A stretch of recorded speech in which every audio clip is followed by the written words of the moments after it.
ये थ्योरम 6 है हमारे पास लीनियर रिग्रेशन का, एस्टिमेशन का। तो इसमें ये थ्योरम इजी है, लेकिन इसमें ना थोड़े से फॉर्मूलाज जो है वो ज़्यादा याद करने पड़ेंगे। अब यहाँ पर जो हमने प्रूव करना है वो ये हमने प्रूव करना है कि if B is the least square estimates of B and जो वाई बार लीनियर रिग्रेशन है वो हमारे पास इस टर्म के इक्वल है, ठीक है। और then for simple random sampling of size N with large N, और ये हमने प्रूव करना है। सबसे पहले देखें, जब हमारे पास बात की गई लीस्ट स्क्वायर्स एस्टिमेट की, तो उसका मतलब है कि हमने इसका जर्नल मॉडल यूज़ करना है। अब जर्नल मॉडल जो हमारे पास था वो हमारे पास क्या है कि वाई आई लीनियर रिग्रेशन जो लाइन का फॉर्मूला होता है, वो मॉडल होता है, हमने वो लिखे हैं, वो हमारे पास ये है। अब यहाँ पर जो अल्फा की हमने वैल्यू पुट की है जो कि हमारे पास है वाई बार माइनस बी एक्स बार, बाकी ये पूरी टर्म हमने ऐसे ही लिख दिया। अब यहाँ से बी हमने कॉमन ले लिया, बी जब कॉमन लिया तो ये एक्स आई तो हमारे पास ऐसे पॉजिटिव ही आ गया, यहाँ पर नेगेटिव था तो यहाँ पर ये वाई बार के साथ नेगेटिव आ गया, सॉरी एक्स बार के साथ नेगेटिव आ गया। अब यहाँ पर क्या करेंगे कि अब हमने हमारे पास वेरिएशन में तो ये एग्जिस्ट कर रहा है, अगर इसकी एवरेज लेंगे तो वो क्या हो जाएगा कि ये हमारे पास वाई बार हो जाएगा, ये कांस्टेंट ही ट्रीट होगा। यहाँ पर देखें ये एक्स आई जो है वेरिएशन जो है वो ख़त्म हो जाएगी, तो यहाँ पर क्या आ जाएगा, एक्सपेक्टेड आ जाएगा, एक्सपेक्टेड नहीं मतलब कि एक्स बार आ जाएगा, और यहाँ पर भी ई भी जो है वो भी बार में आ जाएगा। अब यहाँ पर देखें कि हमने दोनों साइड पे ऐड करवा देना। अब देखें हमें ये चाहिए वेरिएंस जो है वो वाई लीनियर रिग्रेशन चाहिए, तो उसके लिए हम क्या करेंगे कि दोनों साइड पे हमने इसको इसमें ऐड करवा देंगे बी एक्स बार माइनस एक्स बार, क्योंकि ये देखें ये जो टर्म होती है ना ये इसके इक्वल होती है वाई बार एल आर के, तो हमने क्या करवाया, इसलिए हमने ऐड करवा दिया। जब हमने इधर ऐड करवाया तो इक्वेशन की इस साइड पे भी हमने इसको ऐड करवा दिया, ठीक है। इक्वेशन की इस साइड भी ऐड करवाया। अब देखें ये बी हमारे पास पॉजिटिव है, ये भी पॉजिटिव है। अब देखें जो अंदर यहाँ पर एक्स जो स्मॉल एक्स बार जो है वो तो पॉजिटिव है, लेकिन माइनस कैपिटल एक्स बार जो है वो हमारे पास माइनस में है, और यहाँ पर ये जो है बिल्कुल ऑपोजिट है। तो क्या करेंगे कि इनमें से भी कॉमन लेने के लिए देखिए अगर हमारे पास ये बन रही है, ठीक है।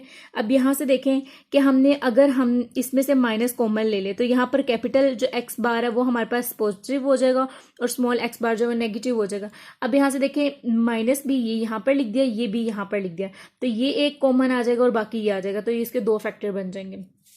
वो हमने यहाँ पर सिंपली लिख दिए कि इसी तरह के बी और इसका जब हमने किया तो वो हमारे पास ये आ गया, बाकी प्लस ये हमारे पास ऐसे आ गया। अब यहाँ पर देखें कि हम ये स्टेटमेंट लिख देंगे कि जब हम बी माइनस बी जो is of order 1 divided by N, this term is negligible for large N, ठीक है।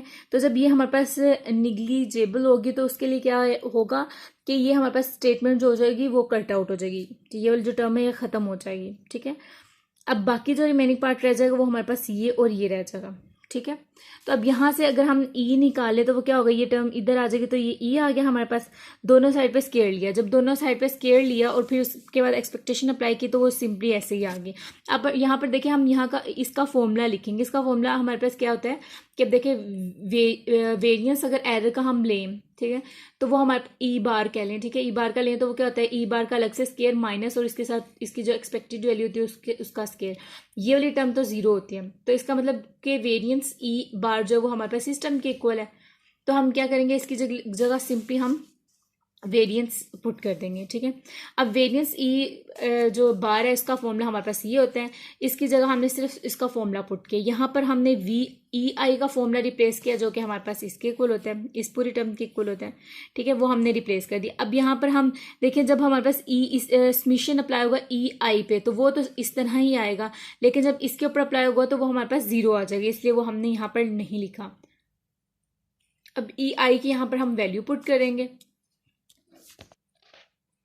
ई आई की जो वैल्यू होती है वो हमारे पास इसके इक्वल होती है, यहाँ पर जस्ट हमने ई आई की वैल्यू रिप्लेस किया। अब देखें ये इसका फॉर्मूला जो होल स्केयर का फॉर्मूला है वो ओपन करेंगे, A square B plus B square minus 2ab, वो कर दिया। अब यहाँ पर समेशन जब अप्लाई करेंगे तो ये हमारे पास ये टर्म आ जाएगी। इस पर जब हम समेशन अप्लाई करेंगे ये हमारे पास वैसे ही रहेगा, इसका समेशन इसके साथ आ जाएगा और इसका समेशन इसके साथ आ जाएगा। n-1 जो वो हम अलग से सबके साथ, यहाँ पर कॉमन था इसलिए सबके साथ अलग इंडिविजुअली डिवाइड हो जाएगा, जब अलग से डिवाइड हुआ तो वो ये बन जाएगी। अब यहाँ पर ये वाली जो टर्म होती है ये एस स्क्वायर वाई के इक्वल होती है, ये वाली पूरी टर्म जो है ये एस स्क्वायर एक्स के इक्वल होती है और ये टर्म एस वाई एक्स के इक्वल होती है, वो हमने रिप्लेस कर दी। ठीक है, ये सारा मतलब पार्ट आप समझ रहे हैं कि ये फॉर्मूलाज हैं और वो एक की जगह दूसरे को रिप्लेस किया जा रहा है बस। अब यहाँ पर देखें हमारे पास b का हमने वैल्यू जो हमें पता है कि ये है, ये फॉर्मूला ही है b का, वो हमने पुट कर दिया स्केयर के साथ, फिर ये खाली भी आ गया। यहाँ से देखें ये दोनों टर्म सेम है तो इसलिए स्केयर आ गया। यहाँ से ये एक टर्म जो स्केयर में वो कट हो जाएगी, लेकिन एस वाई एक्स वैसे ही रहेगा, ठीक है, स्केयर में। और यहाँ पर एस स्केयर एक्स जो है ये एक इससे कट हुई है, एक जो है वो यहाँ पर वैसे ही रह गई है। अब यहाँ पर देखें कि ये -2 है, ये +1 है, तो इनको जब सोल्व करेंगे तो हमारे पास -1 में आएगा और ये आ जाएगा। ये वाली जो टर्म होगी, अब ये जो होती है रो के स्केयर के इक्वल होता है ये, ठीक है। अब हमारे पास जो यहाँ पर है एस वाई एक्स और यहाँ पर एस एक्स है, तो ये जो टर्म है इधर जाके मल्टीप्लाई हो जाएगी। तो इस पूरी टर्म की जगह हम लिख सकते हैं इसको, जब हम इस साइड पे लेके गए एस स्केयर वाई आ गया था ना, ठीक है, तो हमने जस्ट यहाँ पर ये रिप्लेस कर दी, इसको रिप्लेस किया तो हमारे पास ये आ जाएगी।